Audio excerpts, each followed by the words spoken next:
Magandang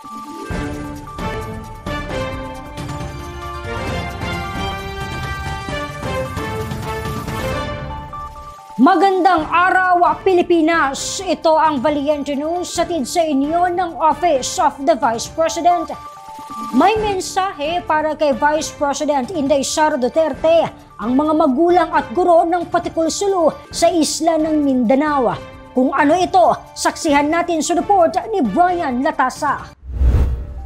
Ipinagpapasalamat ng maraming mga magulang at guro ang inspirasyon at mag-asa na dala ng pagbabago campaign ng tanggapan ng pangalawang Pangulo sa pamumuno ni Inday Sara Duterte sa pag-aaral ng kabataang Pilipino. Ay Vice President, ipapasalamat pa rin kami na binigyan mo pa rin kami ng suporta, pating mga bata, na hindi mo pa rin kami kinalimutan, hindi mo kami pinabayaan kahit ano pa ang pinagsubok namin dito, nandito na pa rin kami ngayon. Maraming salamat sa iyo. Bigyan naman masasabi ko maraming salamat talaga sa inyo kasi ang dami ng eskwelahan dito. Bakit? Dito kayo nakapunta sa amin. Hindi ko na masasabi pero salamat talaga sa inyong lahat. Salamat kay Vice President Sara Duterte. Sa lahat na yon, maraming salamat.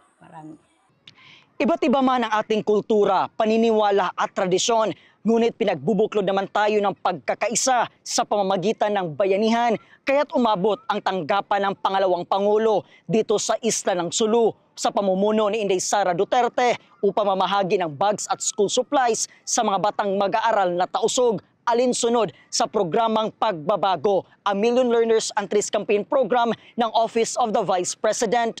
Naway maging instrumento ito sa mga batang mag-aaral na mas pabutihan pa nila ang kanilang pag-aaral at para makapagtapos.